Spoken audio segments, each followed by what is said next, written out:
Kerri. We both jamming. I was loving it. I love that. I love our opening song. Mm. It's Well, just I have lyrics pumping through my head right now because I was just on like a 5 mile walk, and it's not mm. that, but it's still peppy. So we're both jamming. What were you listening to? Uh if your world falls apart, I'll start a riot for you. There you go. I like It that. start a riot. It like random music comes up in my world all the time, and I just jam out to it. That's my favorite though.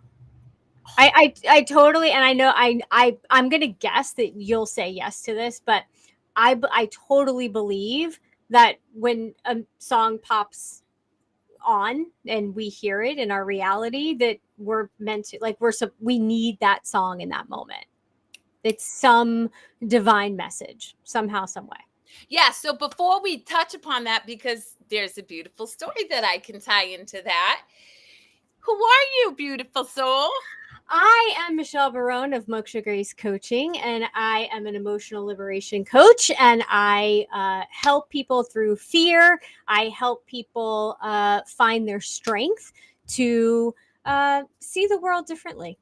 How I love about you? I am Kerri Lewis and I love to talk. So I talk and I teach and I speak. And in doing so, my passion and purpose is to help people heal. And That's what I'm sticking to today anyway. Who knows? It could change tomorrow. But anyway. no, I like the part of we like to talk because we do. Yeah. Well, We since you do. touched upon music, it's interesting. Last Thursday, I went to go to my great uncle's funeral. And prior, the night before, he Mhm. used to sing in like this men's quartet, and so all these men showed up in front of his casket, and they sang this song, and I'm like, oh well, that's cool, right? It's an old song, right? Then the next morning, I'm getting ready to attend his funeral. Now, funerals for me are very different than funerals for most people. I show up in love for the people who were there, not so Mhm. much for the person who's moved on. But Right. the same song played on my radio. I'm like, oh, okay, I see you. I feel Mhm. what you're putting down. So it's very cool. Yeah, yeah. So background Greek culture. My grand my grandmother used to drag me to funerals like I was probably 4. But Greek funerals are very much a party. Like they're lively. Like Yeah. yes, there's some solemn parts to it, and if it's done in the church, then there's a whole service. But otherwise, it's like the wakes and stuff. I've never been afraid of it. We used to have picnics in cemeteries. She would take me because she believed in cleaning off the plot, whatever those are, the plot, Yeah. the brass things, The whatever. waste of money, the way I see it in land. Just saying. Totally. Totally. I think Listen, the cemetery where my grandparents are, my great grandparents, the brass that you put the vase, the brass vase, they're all stolen. So my husband's like forbid me to go to the cemetery because there's people that have been mugged and like robbed. Yeah, that's like wild. not because it used to be a good neighborhood, but it's not a great neighborhood now. So you have to be really careful. So he's like, But as a kid, we would go once a week. She would bring me my, Krispy Kreme chocolate frosted donut and my chocolate milk because can you tell I like chocolate?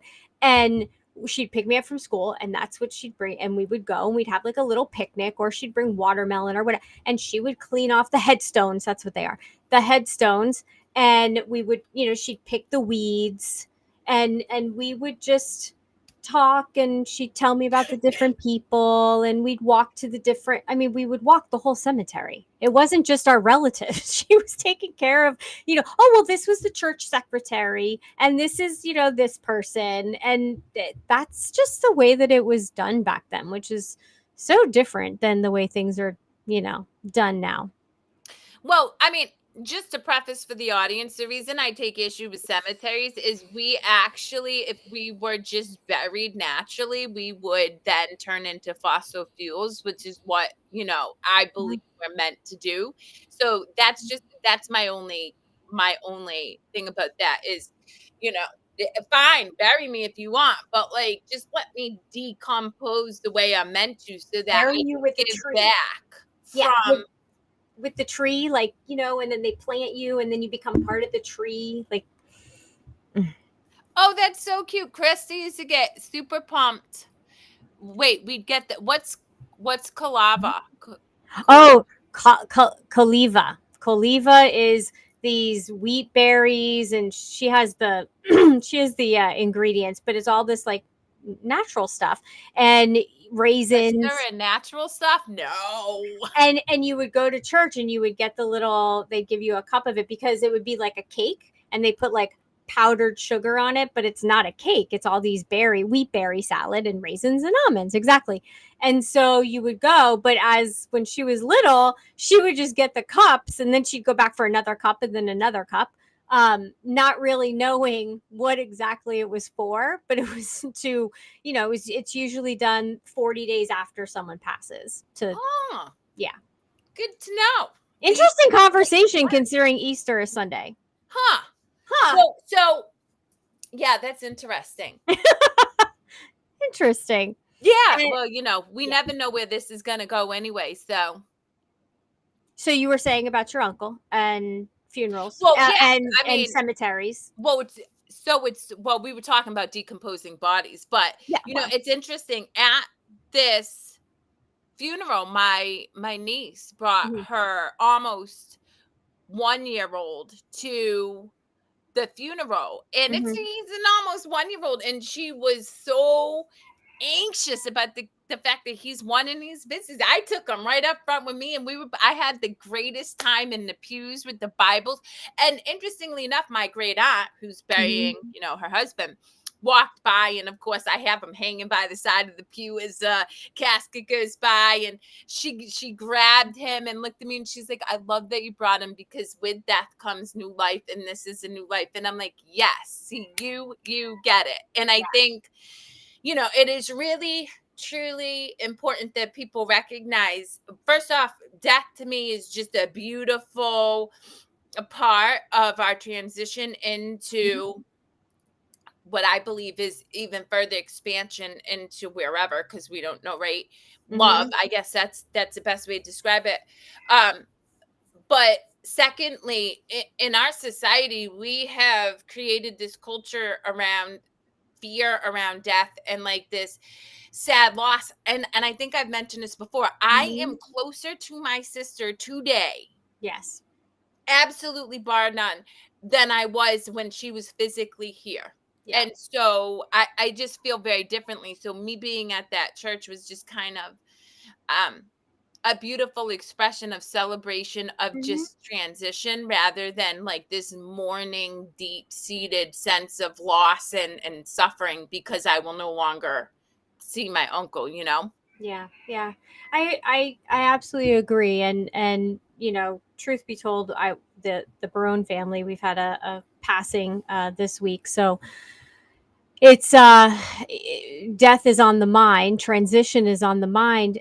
And I think what's so important in what you said is the only way we're going to be able to accept death, we're dying every day, I mean, hello, is to take the fear away from it. And how do you take fear away? You talk about it. You talk about it and you make it part of normal, like you did with bringing the 1-year old, or my grandmother bringing me. Going to a funeral was never like this bad thing for me. It was like, okay, we get to see the relatives or the friends and the family, and we get to talk about the person, and we get to rejoice in the stories. And there's nothing wrong with laughing, by the way, in a funeral home, or enjoying seeing everybody. It's those stories. And I think what's more important is those stories when the person is still there, if Mhm. possible, which isn't always possible. But if it is possible and the person's in the room, even if they're not awake or they're not, um, all there. Maybe they don't remember. Just hearing the voices and hearing the life going on around them helps them process their life. It's how they have to go through their journey to transition, whatever it is that you believe. And we all have our own beliefs about death and transition and where you go.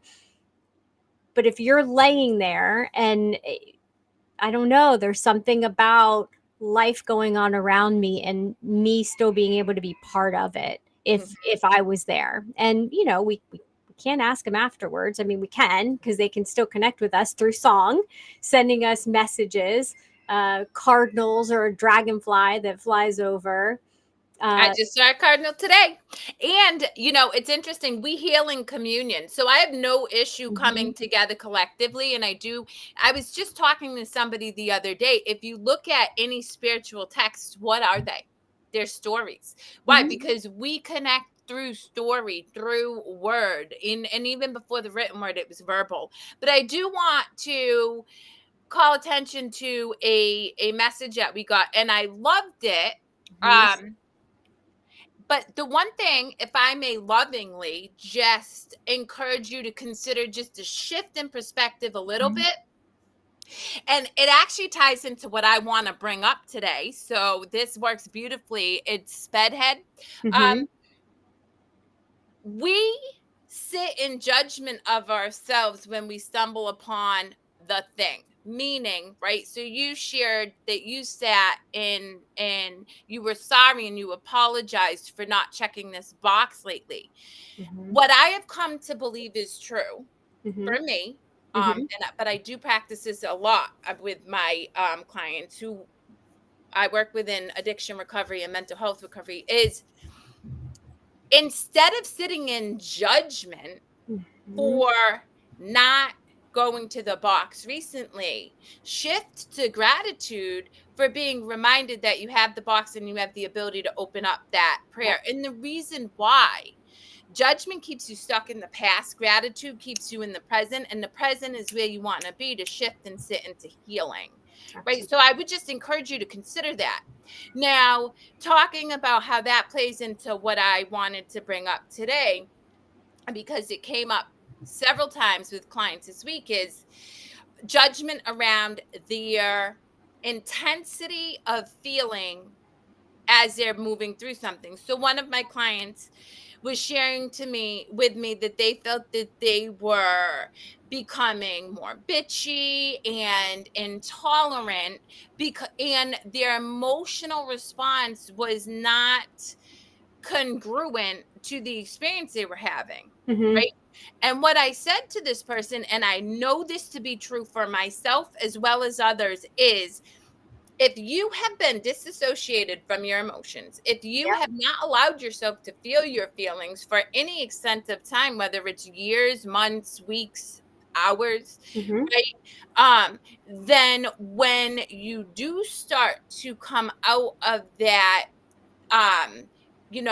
trapping, so to speak, that not allowing yourself to feel those feelings, they are going to be heightened because you're not only going to be feeling anger around your daughter yelling at you because you're allowing yourself to feel your emotions. Now you're feeling anger because you're feeling anger, right? So picking up all that energy that's been trapped within you, and it's going to be expressed, and it's going to seemingly feel that maybe it is out of proportion with the situation, but it's not. Right. And the reason why is you're now allowing yourself to feel your feelings. And that is critically important, particularly, guys, when we're looking at the fact that people numb out using mental health medication, drugs, alcohol, shopping, their phone. I mean, you name it. Most people don't actually sit like you and I, Michelle, and say, oh,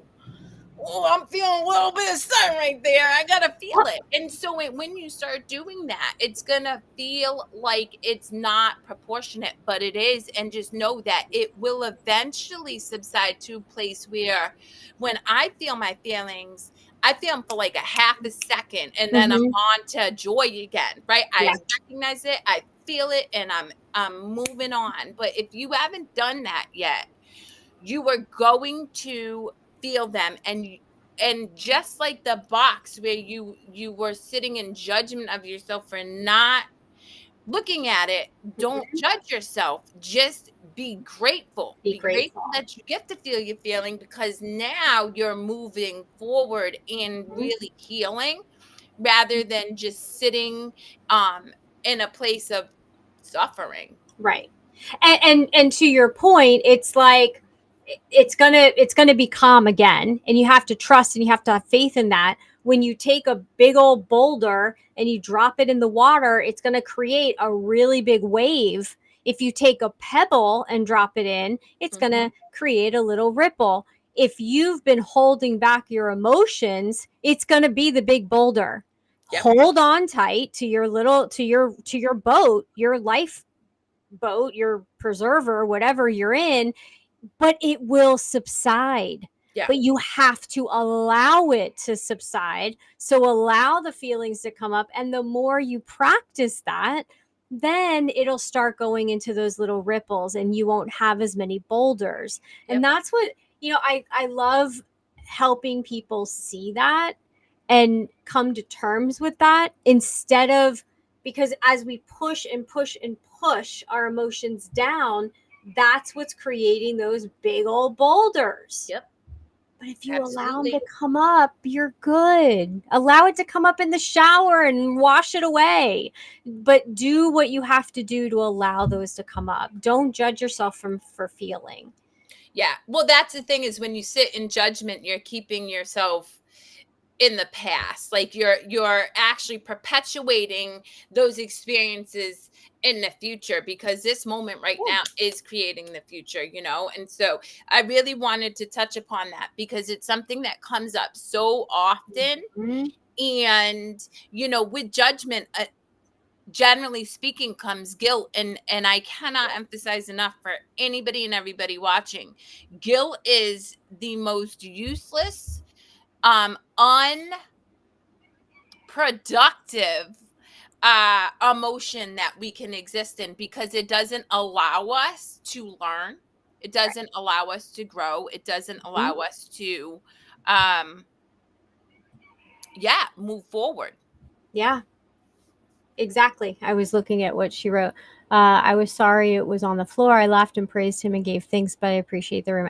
Absolutely. Absolutely. And it doesn't matter if it's on the floor, it doesn't matter if it's in your closet behind everything tucked away. When it's meant to come out, when it's meant for you to find it, how many times have you lost something and then found it at the exact moment you needed it, wanted it, or it was a reminder for you? So it's just perfect timing.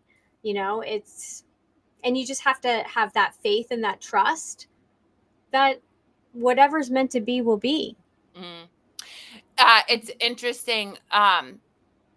This person, Spedhead, Mm-hmm. Yep. uh talked about studying the difference between guilt and shame. Mm-hmm. And I'm going to tell you, and this is going to be controversial, because I work in addiction recovery, and there are a lot of schools of thought that say guilt can help you get sober and help you move forward. And I cannot emphasize enough, right?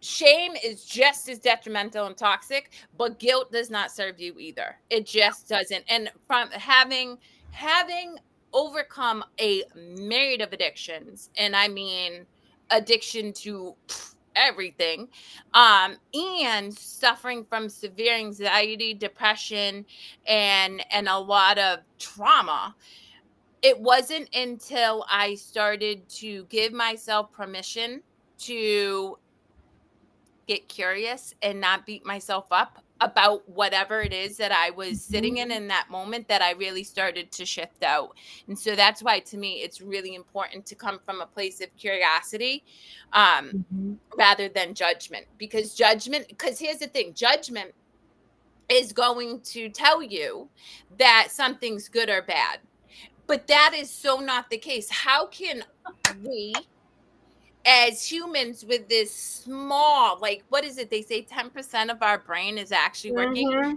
How can we, with 10% of this being actually operating, make that call whether something is good or bad. We can't. And so it's just interesting. So Yeah. I keep reading. Yes. And I'm going to say before we continue on, and T, I'll just say T, because Spedhead is, her name starts with T. I'll just call her T. Uh, before we go back into that, I'm going to say that the word I think we both agree on, it's not about shame and guilt. It's about forgiveness. And it's not Absolutely. asking for others' forgiveness. And we've talked about this a bit. It's actually asking for forgiveness for yourself. And that's the important part. The guilt and the shame, throw that shit out the window. Because, and the other thing I wanted to say was, are there really any, is there any really negative energy, right? So negative experiences. And I get there's shitty things that happen. We don't know if they're negative or positive until we can't fast forward our life to see, but we don't know what the purpose was. And like you said, you have to get curious. What am I supposed to learn from this experience? Because that's all we have, our experiences, neither good, neither bad. What am I supposed to learn from this? And then how do we apply it? Yes, Tia. It's about how we apply that and move forward. So it's interesting.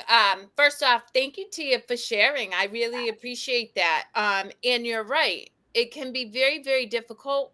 Um, but I just actually, so I was on a walk, and I took my my client calls on a walk today. I really was called to move my body, and one of my clients. We were 15 minutes in, and my client found peace. Like, we got to peace. And I said, we got to hang up.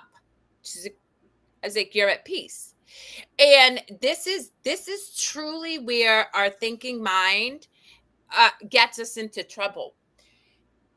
If you look at scripture, you shared scripture. I've studied scripture. I am steeped in it. It's that quantum physics and neuroscience, because all of it is the same, just in different language. So good. Scripture will tell you, the original sin is separation from love, that we're already whole. Yep. And so if that's the case and we're whole, then it's our job to find peace, to come to joy. And if we can sit in joy and peace, we are one.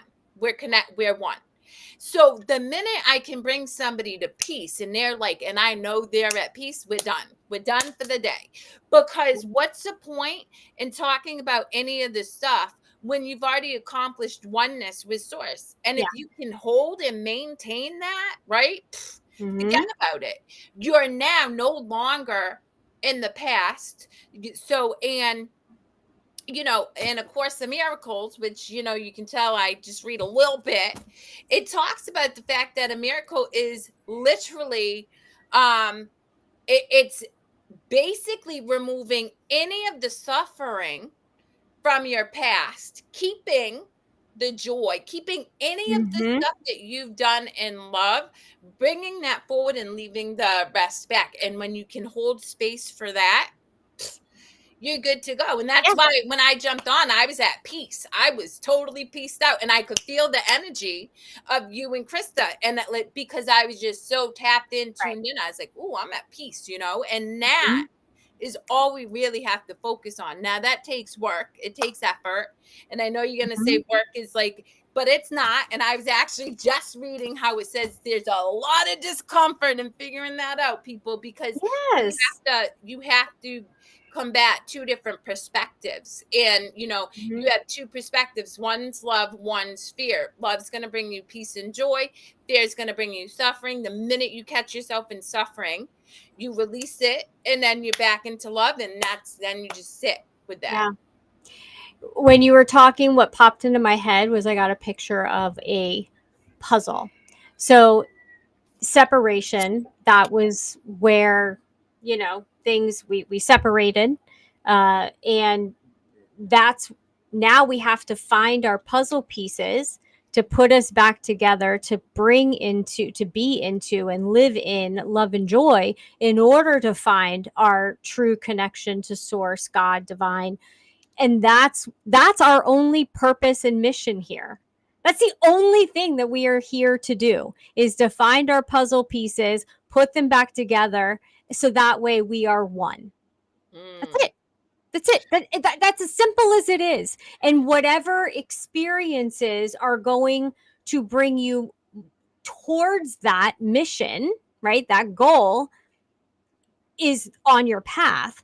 But if it's taking you backwards, meaning you're now taking a puzzle piece and breaking it in half, and now you're creating more puzzle pieces versus putting your puzzle together. So, what's moving you forward and what's taking you backwards? Well, it's interesting. This is something I would say too that I really understand. We're good, and this because we've talked extensively about it. We're going to repeat the lessons until we learn the lesson. But Absolutely. here's the crux of it. And this is where I still get hung up at times, but much less now. Rather than being in judgment of having to repeat the lesson, this is where I'm like, I'm gonna get it. Be like, oh my God, thank you for the lesson. I get it. I'm gonna let it go. And I had that today. Like, there were many, many moments on my walk, right? That I was in peace. And then Mm-hmm. my ego was like, oh no, baby, you're not gonna sit in peace. And I'm like, oh no, baby, I'm gonna sit in peace. So it was like this, but I just kept, instead of fighting with the fact that I was having to do this dance, I'm like, oh, we can do this all day. I'm just going to keep recognizing and releasing, Mm-hmm.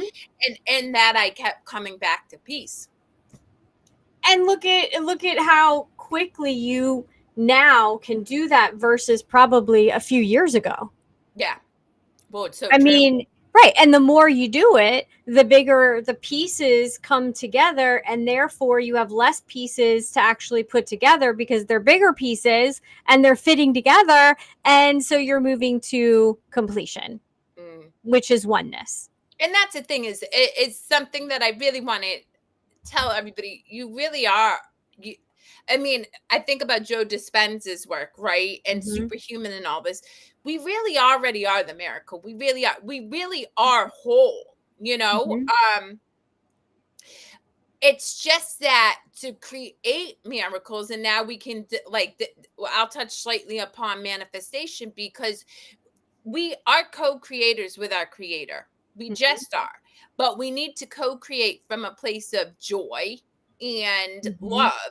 And when you can sit in love and joy, I mean, that's essentially what Jesus talks about Right. when he says, you can create in the likeness of me. There's nothing that I can do that you can't.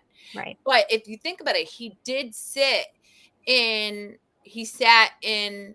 joy, in this complete Yeah. knowing. And even as he was being crucified, and this is the thing in A Course in Miracles that's so critical, that they say, if you don't believe, then that miracle then becomes magic, and it's so he knew as he was shedding his body that he was going to come back, because he believed with every fiber of his being. And so there you go. And then on Sunday, many religions will celebrate him being risen. Right now, I'm not religious, and I don't buy into religious ideology, but it there's proof that there was this man that walked the earth that was able Absolutely. to heal through touch. I mean, even I think it's Saint John, no, Saint of Assisi, which I've read his Mm-hmm. stuff.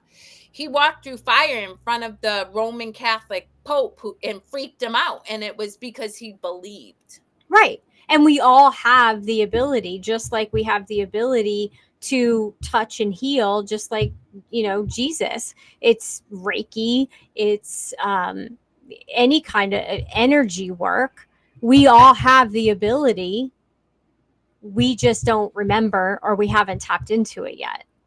Well, also, something that keeps coming to me this week is you cannot heal until you're healed.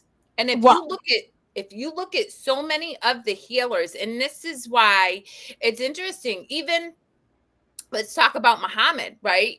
mm-hmm, Wrote the Quran. He came from a place of understanding and stuff, but if he didn't constantly do the work, mm-hmm, then he fell back into ego. And that is where you get the holy wars, because there in yeah, no real scripture and nothing in quantum physics proves it. If from an energetic standpoint, love is whatever amount, 440 whatever times more mm-hmm, powerful than fear, right? Then we know that there's no scripture that says that we should be coming from a place of fear. But if we are not constantly looking at and course correcting our internal state to sit in joy and peace, we are not healed. And as such, we are not healing.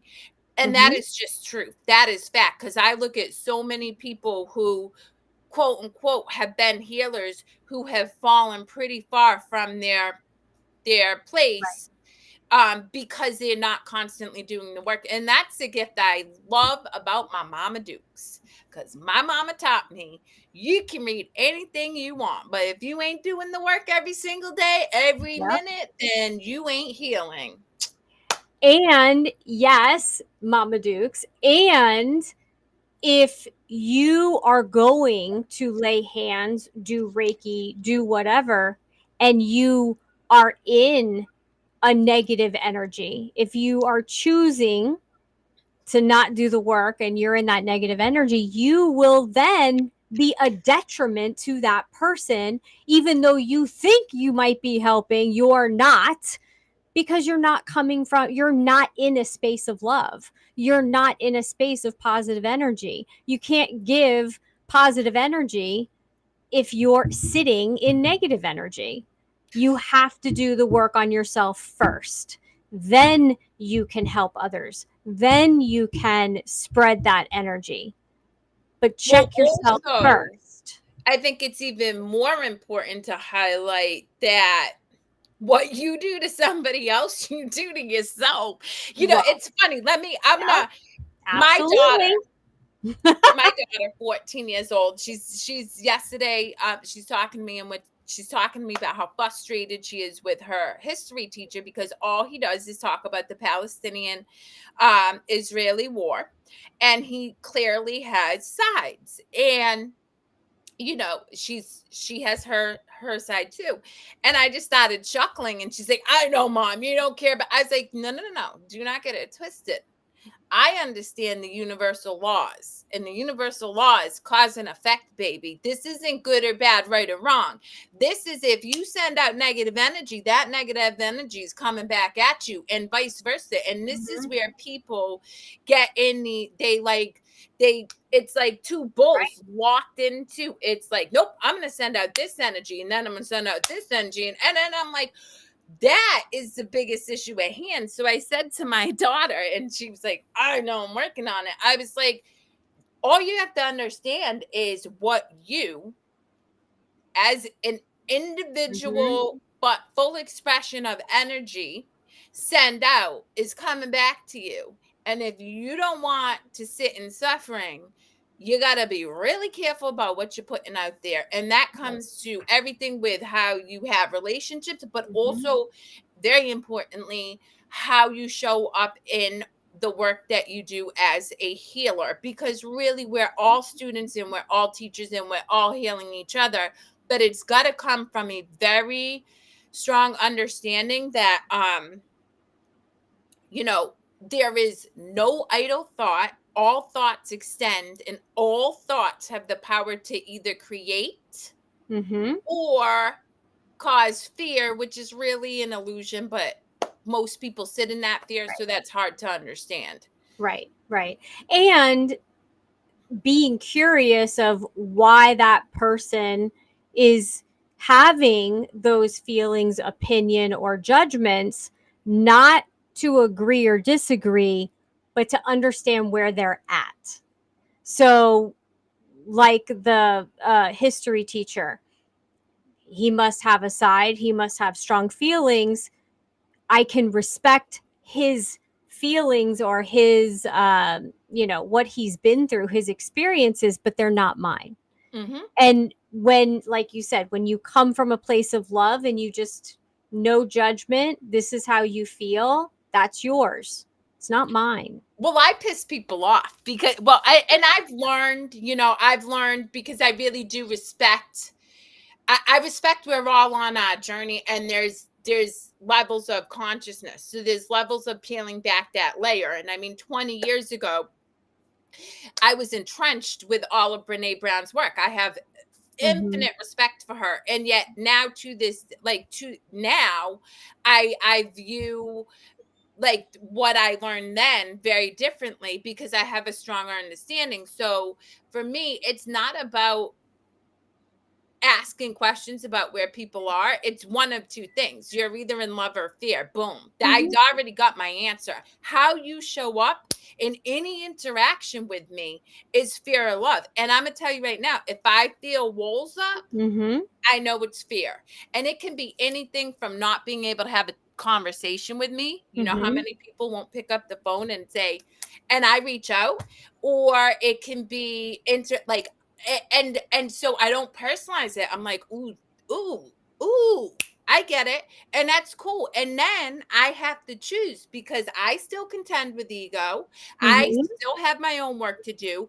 I have to choose. Okay, first I have to examine what part of this is mine because Right. you never interact with anybody else if you're That's not not a projecting reflection. that. Right. Exactly. And then what do I need to do to come to love so that in the future I'm not going to be experiencing that situation with people. You know what I Mm-hmm. mean? So Mm-hmm.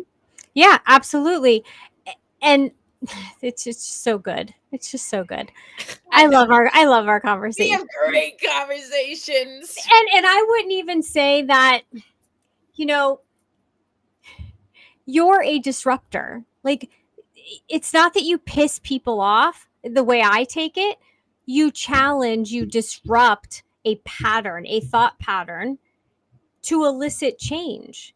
Well, I do piss people Well, off well, of course, that's the reality of it, but I because if don't you're think not you mad, go you're not going in to change. right, because anger, you can take the energy of anger and turn it into action. Yep. When I see you as a disruptor to elicit change, to Mm. inspire change. What that person decides to do with that energy is up to them. If they decide to feel pissed off and anger, they're going to take the negative fear side. They could take your disruptive energy and go, positive, and go that way. So you're giving them an opportunity to make their decision just like you're making your Yeah. decision. So Yeah. I think that, I think we both do that. I literally was on the phone this morning with a client and I kept holding up my pretty wand, but I was using it as stick and going, which side of the stick do you want to be on? Yeah. Do you want to be on the negative or do you want to be on the positive? And how can we flip it? So if you are on the negative, what do you need to know, feel, experience, have faith in, trust in to get to the more positive side? And people forget that we have that choice. I'd rather avoid anger as much as possible. My daughter called me Woo! kind of, So, well, that's confusing. who you want to touch us, or do you want me to? You start, I'll go in. I'm still trying to. Okay, and my daughter called All me. right. So, Okay, to fault. That's confusing. Okay, all go ahead. right. So, I would. You put it out there.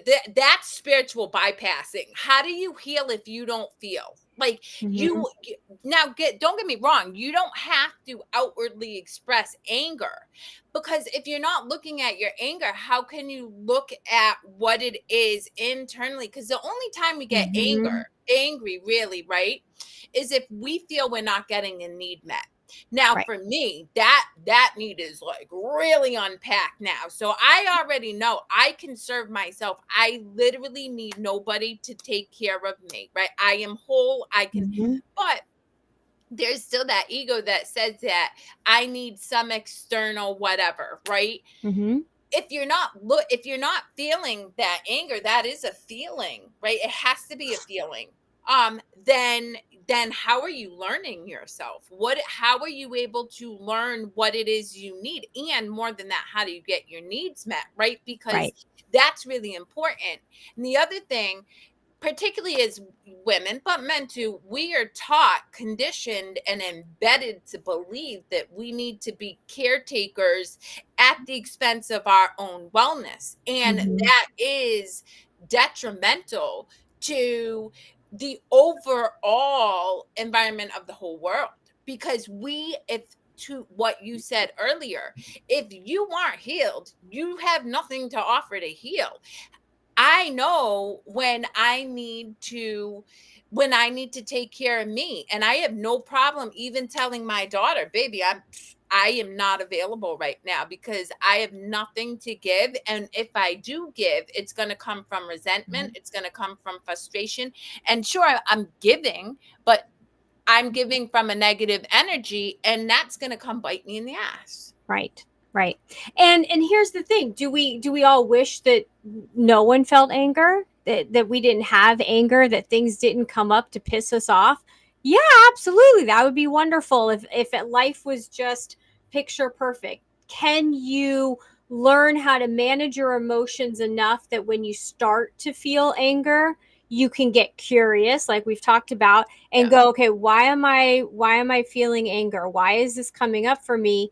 And then acknowledge it, and then you address the issue. Because if somebody else is making you angry, you are allowing them to make you angry. Why are you allowing them to make you angry?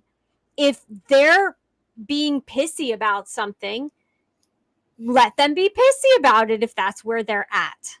You Yeah. cannot change other people, just like other people can't change you. And so anger is there, as I always say, like a freaking check engine light on your car. If it comes up, you've got to check it. Why? Why is this coming up for me? What is it about the person or the situation that's making me angry? Take a look within, acknowledge it, address it, let it go, and transmute that energy into something positive. What? Like Because yeah, creating boundaries. So I'm going to tell you, yes. particularly, I mean, and this goes straight across the board. As a corporate leader, as a mother, as a coach, as all the things, right? I absolutely know that a lot of anger comes from the fact that people do not have boundaries, strong boundaries, and most importantly, guys, boundaries are incredibly important for yourself. Most people, it's not about me having a boundary with Michelle about, hey, Michelle, whatever. It's about me having the boundary that I'm not going to tolerate Michelle speaking to me in a certain way. And I'm not going to pop off on Michelle, but I am going to say, you know what? This conversation doesn't feel good for me. So I'm going to excuse Mhm. myself. Or, you know what? This is something that's really important that I need for us to establish a strong relationship. And if you can't deliver that, cool beans. My job isn't to change you, but it Mhm. is to find a relationship that serves me. And the same with kids, right? We as parents, we want to give to our kids. We don't create boundaries with our children, and you see it all over right now. You see it. And as a result, kids have this expectation of parents, and my kids know, like, first off, mom needs to practice her spiritual studies in the morning. I'm not available. Mhm. And a lot of people like, well, no, no, no, no, I'm not available, because when I am available for my children, I am the most present, I Mhm. am clear, I am loving, and I am able to bear witness to their experiences in a way that isn't trying to project mine onto them. I couldn't do that if I didn't have boundaries. So anger is a beautiful way to remember that. Are you creating Mhm. boundaries? If you have, are they in place? Have you walked it? Because most people, it takes practice like anything else. And then also, boundaries change. You Yes. change. So the things that felt good at one point in your life don't have to feel good now, and it's okay to be like, you know what? Nope.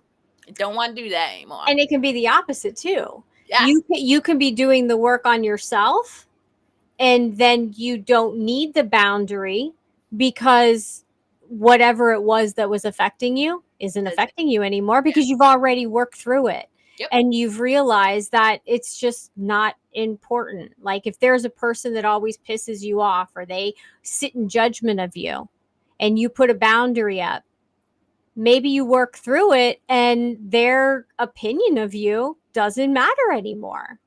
And so it doesn't, so, and the more you live in your light, in your love, from a place of love, all the negativity will start to just taper off and fall by the wayside. It does. You're And right. that's when you have the right tribe of people surrounding you. All of a sudden you go, oh my gosh, this person from my past came back and they're so wonderful. And all these things can happen. You just got to drop the negativity and the fear and just be in love. And you have to ask yourself, am I doing this from a place of love? Am I doing it from a place of ego? Because ego and fear and anger all go hand in hand. Well, the thing is, so I do want to circle back, right? You can't spiritually bypass. You cannot not feel anger, sadness, No. frustration, whatever. Like, and that's what I see a lot of people is specifically who are into the metaphysical world and stuff do, is they're like, oh, I'm happy, fluffy, rainbow. But that's not true. Like, you come back to love fast. Like, I come back to love ridiculously quick. I recognize it, I analyze it, and I'm back into love in less than 10 seconds. It's probably even less now, right? But there was a time where it took me days and days. It's a continued practice till you get there.